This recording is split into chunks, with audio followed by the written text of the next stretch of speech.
We would like to acknowledge Treaty 6 territory, the ancestral and traditional territory of the Cree, Dene, Blackfoot, Saulteaux, Nakota, Sioux, as well as the Métis. We acknowledge the many First Nations, Métis, and Inuit whose footsteps have marked these lands for generations.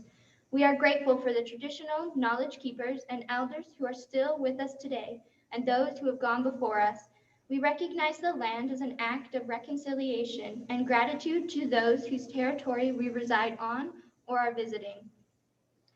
Good morning. My name is Claire Oster, and I, along with Soraya and Selena, will guide you through our ceremony this morning.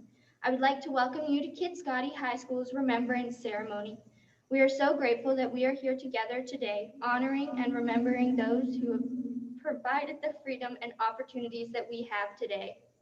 Please rise for Brant Laycock as he performs the bagpipes.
Please join us in the singing along as our high school band plays our national anthem.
Please be seated. Now I would like to introduce Mr. Shervinin to open our Remembrance Day ceremony.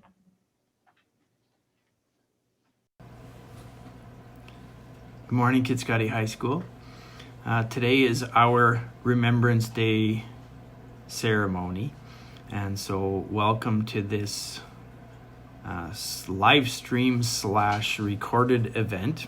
And so this year we're making some concessions for our COVID pandemic so that we can continue to do the important things like remember Remembrance Day, but do so safely. So thank you to the leadership group who's put all this together. Remembrance Day was first observed in 1919, a year after Armistice, which was the ceasefire that ended World War I.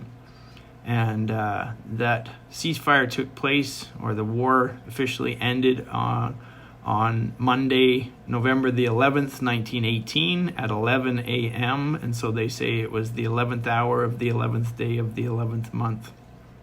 And we have been remembering for 102 years since then the war that was to end all wars. And we know that, unfortunately that wasn't true, because there was a World War II and several conflicts since. The thing that they all have in common, though, is that Canadians were overseas and fighting to keep us free in Canada, and that's super important. And I think it impacts us even to this day when you think of all the freedoms that we have, even within a COVID-19 pandemic, when we might not feel as free as we're used to. It certainly could be a lot worse. And so it's important to remember those people who gave us that freedom. And it's also important to have some perspective. We have to wear masks. We have to isolate. There were kids not much older than you guys, some of them the same age when they enlisted, and they would have been away from their families, isolated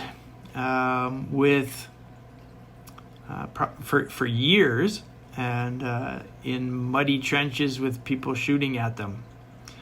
And so our small sacrifices seem pretty teeny in comparison to what they gave up for us to be able to be in a school, for example, to be able to vote, to be able to, kind of do as we please normally in Canada. And so it's important.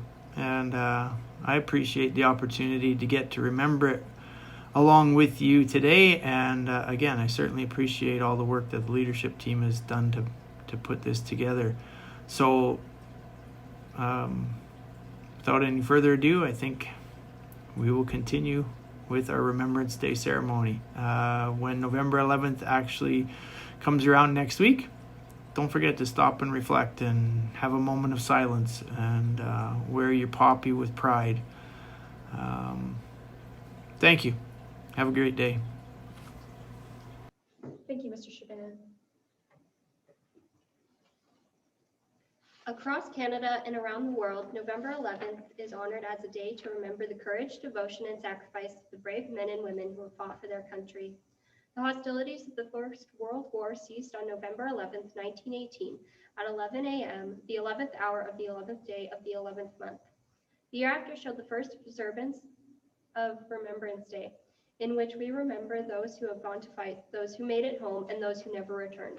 It is our responsibility as Canadians to ensure that the bravery of our soldiers, both past and present, is not forgotten, but always preserved. Thank you for joining us on this day of remembrance.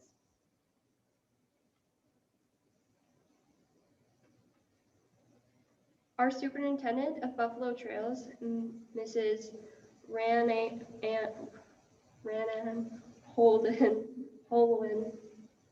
Holian, has sent a message on her behalf.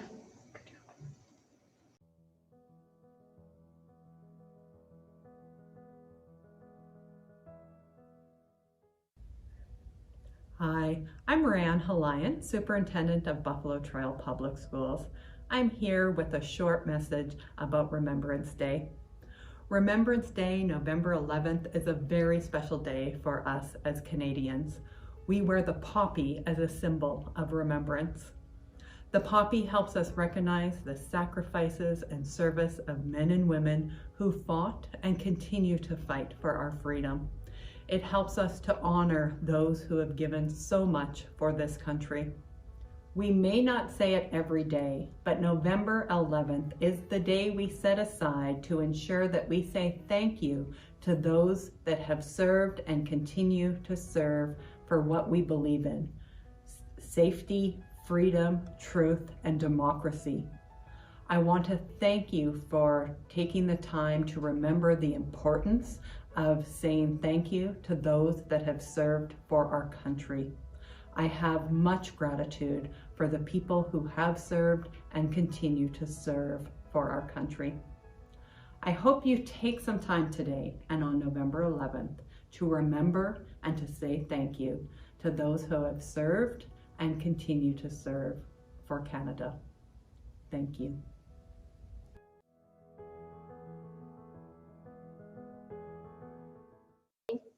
Thank you, Mrs. Rayanne Holian.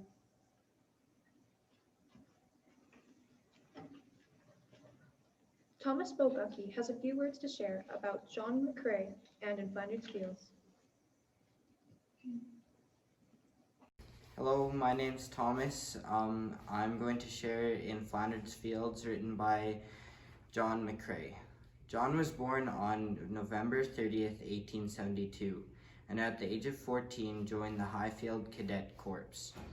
Later at age 16, he graduated from Guelph Collegiate and was the first student at the school to win a scholarship to the University of Toronto. After the loss of a friend's sister who he had fell in love with, he expressed his pain through poetry. After fighting in the South African War in 1899, he again left to fight in World War I as a medical officer. After a friend was killed in the fighting, John wrote In Flanders Fields. In Flanders Fields, the poppies blow, between the crosses row on row. The marker place and in the sky, the larks still bravely singing fly, scarce heard amid the guns below. We are the dead. Short days ago we lived, felt dawn, saw sunset glow, loved and were loved, and now we lie in Flanders Fields. Take up our quarrel with the foe, to you from failing hands we throw the torch, be yours to hold it high. If you break faith with us who die, we shall not sleep, though poppies grow in Flanders Fields.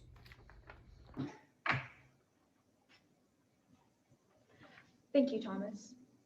Our band will now be performing Strike Force. It is hard to imagine what it would have been like to head off as part of a unit on a mission into dangerous territory. The senior band recorded a piece that they have been working on this week called Strike Force. The music tells a story of a unit heading off to war and the conflicting emotions that they might have experienced. They start with pride about representing their country, then fear of the unknown, sorrow as some soldiers fall around them, hope for an end of the war, and a triumph of making it through.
Mrs. Strongberg and the high school band students for performing for us today.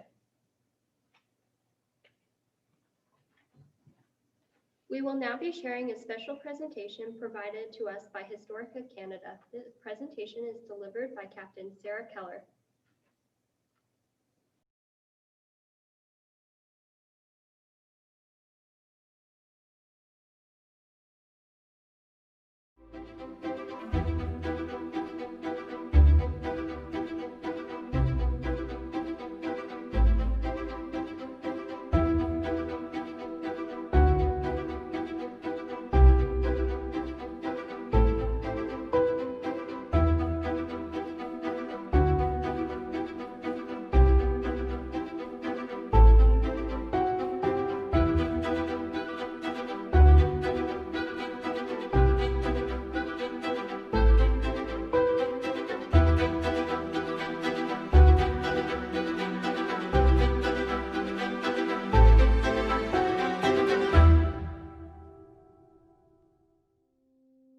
I decided to join the Army when I was about 10. I announced I was going to be a rock and roll nurse. I really wanted to be a part of something that was bigger than myself and doing good things in the world. I'm Captain Sarah Keller. I was born in Edmonton, Alberta, and I serve with the Health Services branch of the Canadian Army. I grew up watching the TV show MASH. I'm actually a member of the Canadian version of the Mobile Army Surgical Hospital. And when I was really young, 2 of my relatives were in the reserves, so I heard about their stories. My mom wasn't very impressed. I think the first time that I mentioned joining the Army, I don't think she really took it seriously. Her exact words were probably over my dead body. She raised her children to be strong and independent individuals. So I think when I turned up with the application paperwork for the military, she was horrified. She actually refused to sign the paperwork for me to join the regular force. I was underage, so I did need parental consent. She said she wouldn't send my life away for 5 years, but she would agree to me joining the reserves because it was something that was perceived as less commitment. But I turned around and took a full-time job with the reserves, so I won.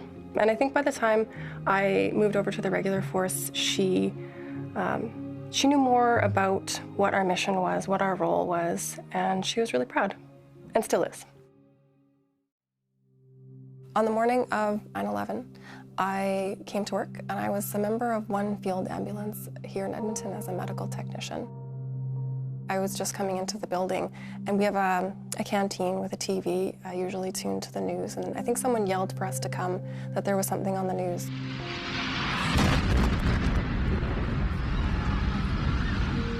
I think it's probably one of those moments that you're never going to really forget where you were, and it didn't really seem real. When there's a pivotal event like that, I think myself and my peers, you just think this is it. This is when we're going to do everything that we've always trained for. We're going to have the opportunity to do something on the world stage, to participate in that piece of something bigger than me and something that's doing a good thing in the world. And so there's the sense of urgency, but also the sense of excitement that you're going to be able to contribute positively possibly in a major way. I was deployed with 3rd Battalion of Princess Patricia's Canadian Light Infantry as a part of the Kandahar Provincial Reconstruction Team, or KPRT for short. We were really there to lay the groundwork for counterinsurgency operations, but also to help the local people in the government rebuild their country. I was on a rotation 0, so the group that I went with was the first to go in that role, and it was really a fastball, so we didn't get as much training as future tours did. We had about 5 weeks, and we learned about the country, the culture, the language, the people that we would be meeting, and we learned what sort of challenges we might face. It had been destroyed by decades of war. The Taliban had recently been removed from power, and they needed to rebuild infrastructure, provide security, and really support rule of law with the new government. So brassards are worn by military personnel to indicate a little bit about what their job is. So we wear it on our shoulder, and it has the crest of the Armed Forces of Canada and the Red Cross. So this indicates that I am a medic. I was a medical technician, and I was tasked with an infantry section as their patrol medic. So when the infantry section goes out on a patrol, whenever medical aid was needed, I was the primary medic for them. So in the field, the primary injuries that we would treat were related to blast injuries from improvised explosive devices. Enemy combatants will take munitions that have been discarded by previous engagements, anything they can find, and construct a device that will explode either on command and generally designed to injure or kill anyone who comes in contact with it.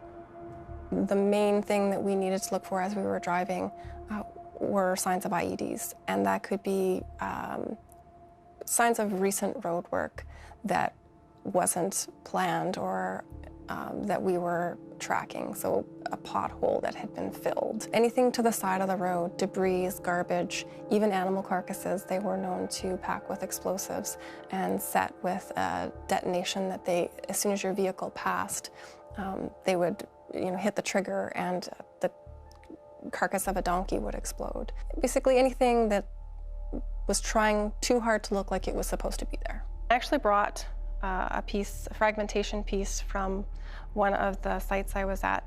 I think this is probably a part of an old Soviet anti-personnel mine, and this was a piece of shrapnel that came off an explosive. Thankfully, we didn't have very many injuries on our tour. The second major IED strike did involve a Canadian diplomat who died, Mr. Glenberry, and 3 of our soldiers were very seriously injured. It happened probably about half an hour after my patrol had done that exact same route. All the previous injuries had been relatively minor for our own troops. This was the first time that we had to treat our own soldiers with very, very serious injuries. And that is what we train to do. We hope for the best, but plan for the worst. Yeah. When we were out on patrol, it was often sleeping in your sleeping bag underneath your vehicle, because that was the safest place once the ground was proved, or proved means to be cleared of any mines or explosives. The dust there is like talcum powder.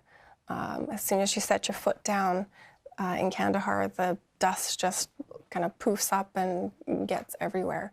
And it's a country that has a lot of contrast. I remember first going out into Kandahar city, and everything sort of seems like the same color. It's this, color of clay. And then there'll be bright spots of color in clothing or in things that are for sale at the stalls and shops. These beautiful pieces are made by local children.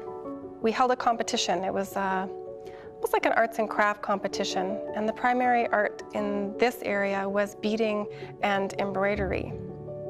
So these pieces of jewelry and the embroidery on the scarf were made by young girls aged 6 to about 10 or 12.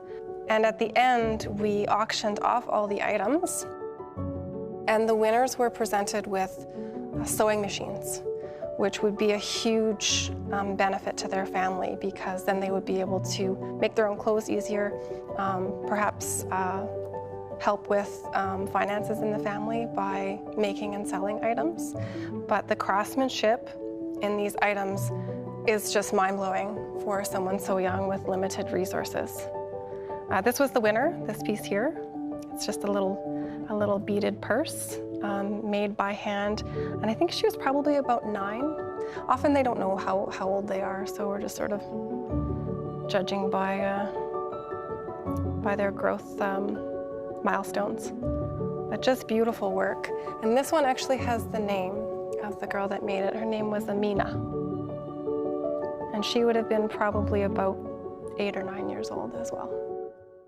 Being in Afghanistan as a female and being on patrol was surprising for the local population. Most of the individuals that we came into contact with were male, simply because of the way their culture functions. So they always wanted to talk to me, to try and take pictures.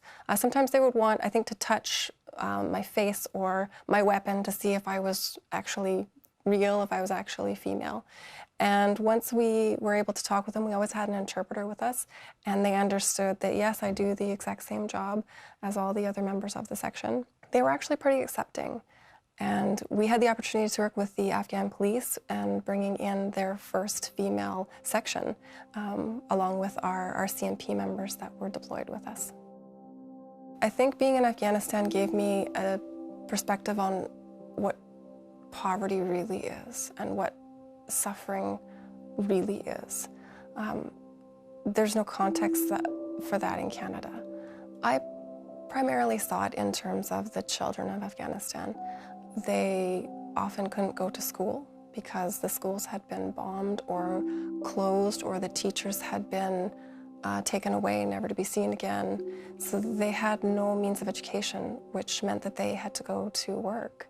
So when we would go on patrol through some of the villages and cities, children as young as 5 and 6 years old would be working. And that could be anything from picking up shell debris from a field to sell for scrap and risking exposure to IEDs that were still in place or old ordnance that could explode, to weaving or cleaning shops. And it was heartbreaking as a Canadian to see that, because it's so much different from how children are in Canada. I think that it gave me a new appreciation for how lucky we are and how other countries can use our support and benefit from the world showing them a different way.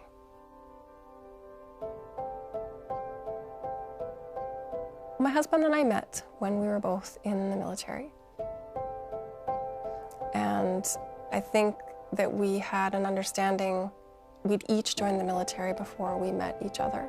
So we understood that commitment in one another. My husband Bryce was deployed on Task Force 0106. He was in the infantry, and their mission is to close with and destroy the enemy. They were there on a counterinsurgency mission to root out remaining Taliban and Al-Qaeda fighters, to bring greater security to the people of Afghanistan.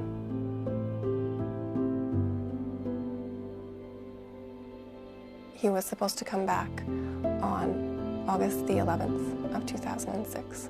And when I was driving to work on the 3rd of August, I heard on the radio that a very good friend had been killed, Corporal Chris Reed. We had served together in Yugoslavia a number of years before that. And he was my husband's driver in his light armored vehicle. I came into work and I wasn't doing well. I went straight to my chain of command and said, I need someone to find out where my husband is. And it turned out while I was driving to work that the notification team, so the people that come to tell you when a bad thing has happened, were on their way to my house, and we passed on the highway. I found out that my husband wasn't in Chris's vehicle. If he was, he would be here today. He had been killed attempting to provide cover for an injured member of his section, and he didn't come home.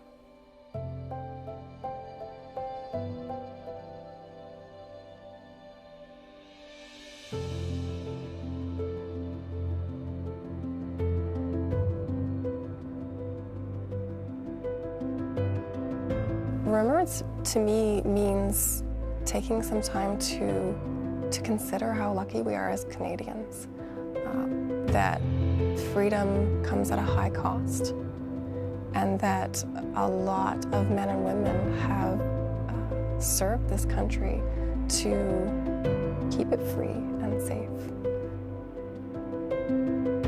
When I announced at 10 that I wanted to be a rock and roll nurse in the Army,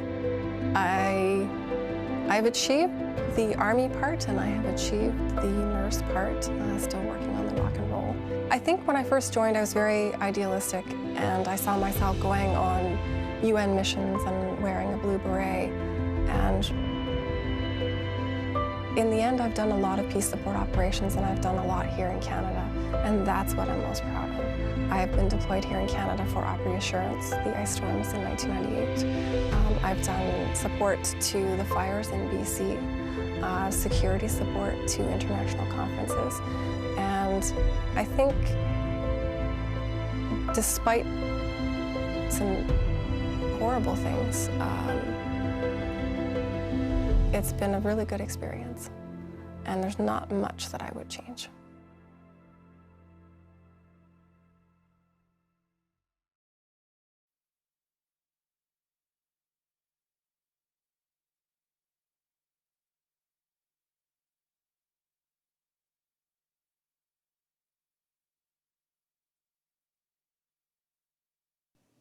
Thank you to Captain Sarah Keller for sharing her story. I would now like to introduce Mr. Finance to present information about a veteran from our own community.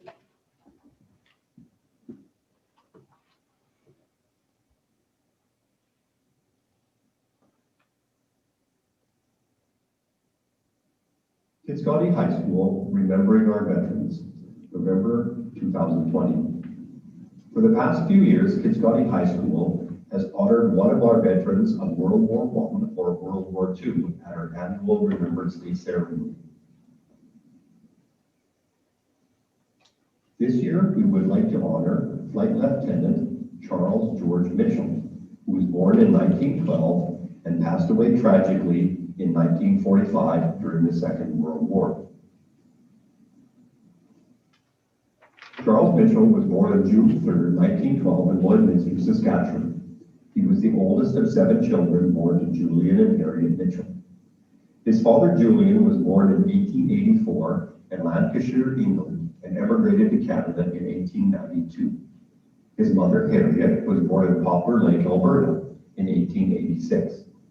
They homesteaded near Kitscoty in 1905 on land 13 kilometers west and 5 kilometers south of Lloydminster in the Devonia Lake area. It is here that Charles first went to school. At the right, you'll see a picture of the old Devonia Lake School and its land location. Charles attended Kitscoty Hilltop High School, which was located at the far east end of the village on top of the hill. The building is no longer at that location. It has been torn down, but there's a vacant lot that exists there now. He also attended the Vermilion School of Agriculture, now Lakeland College, in 1941 before completing his education at the Edmonton Normal School to become a teacher. He married Olive Hardwick, and they had one son, also named Charles. He lived and worked as a teacher in Norrell, Alberta, near Lac La Biche.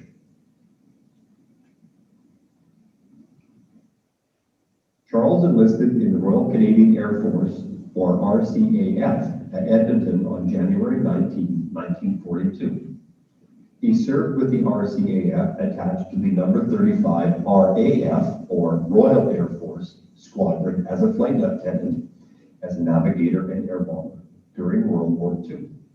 This squadron was part of the number 8 Pathfinder Force group based at RAF Gravely at Cambridgeshire in England. Number 8 Group of Bomber Command consisted of an elite corps of crews, very experienced in navigation, flying, and bombing. It included some of the best air crew of the war. Mitchell was part of this group. The number 35 Squadron of Group 8 operated both Halifax and Lancaster heavy bombers. Mitchell flew in a Lancaster ME-361, shown here to the right, that was part of the Pathfinders, whose role was to locate the bombing target and drop flares and firebombs that would show the way for other bombers to follow. These bombing runs were done at night, so it was very difficult to navigate.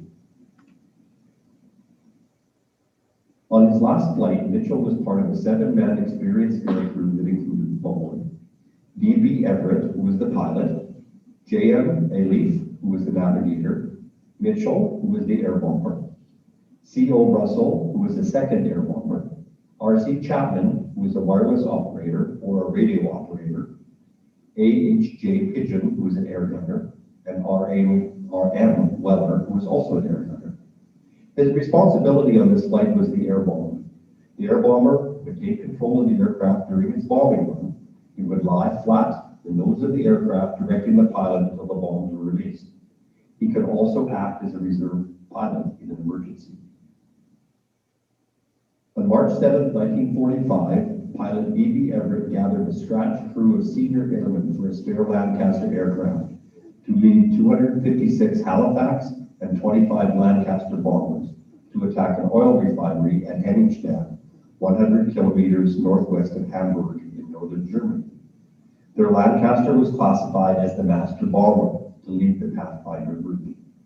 It took off at 6:53 p.m. from RAF Gravely, north of London in England. In the map above, you'll see the air base RAF Gravely and the target Henningstadt, where the oil refinery was located.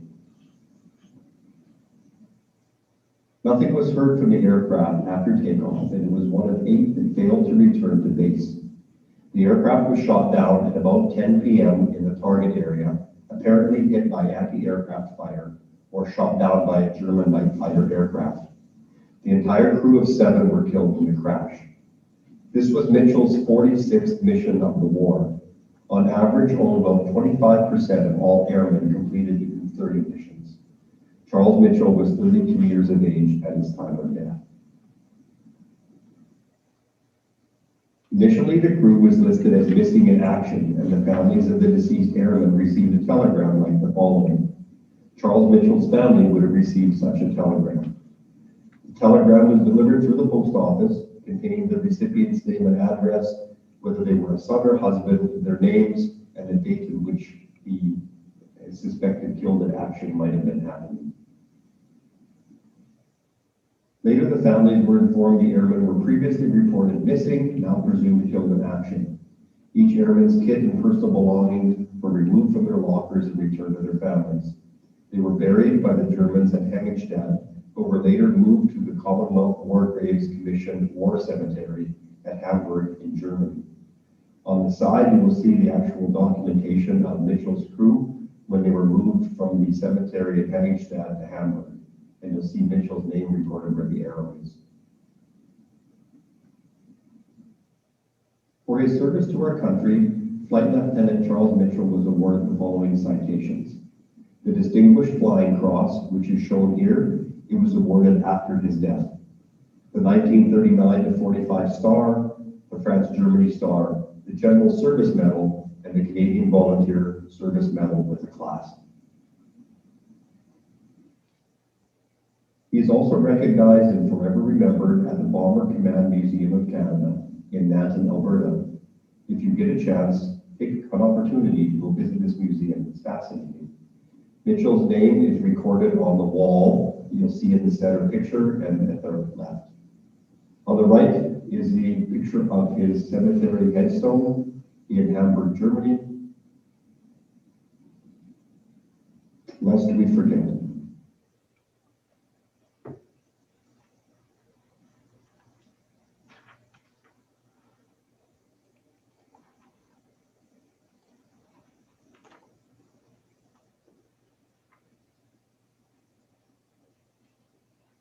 Thank you, Mr. Venance.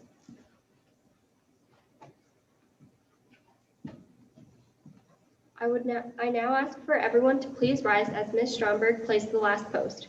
Note to teachers, please be sure that your doors are open. This call not only represents an end to a day in battle, but also goodbye to a fallen soldier. Following this performance, we ask that you please respect the minute of silence that will be taking place and reflect on the sacrifices that our troops have made and continue to make for us. After the moment of silence, the rouse will follow.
They shall not grow old, as we that are left grow old. Age shall not weary them, nor the years condemn.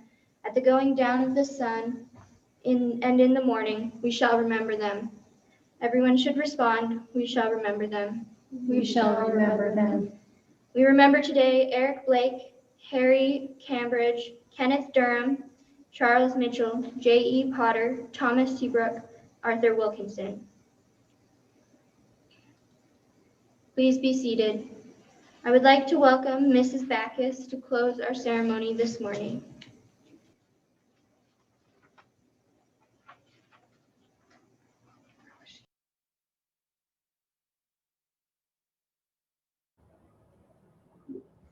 Good morning.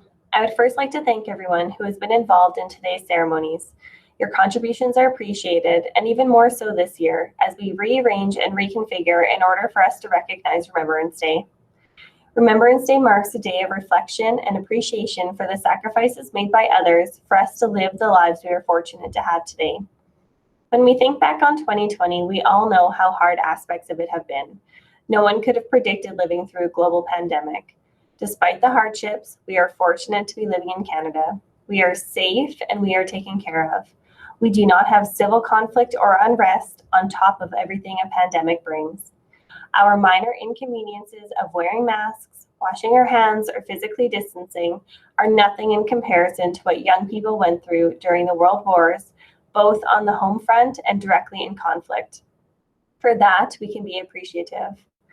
This Remembrance Day, I encourage you to take a moment to pause and reflect on the service of our veterans who are either serving, retired, or who have fallen, as well as their families who have supported them, lest we forget.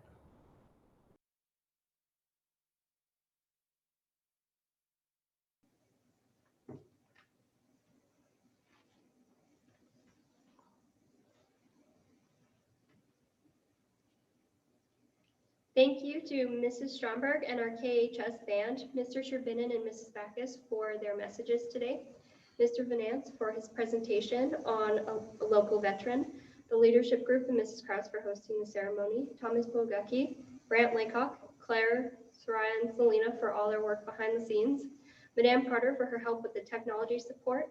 Thank you to anyone else that we have missed. Let us not forget.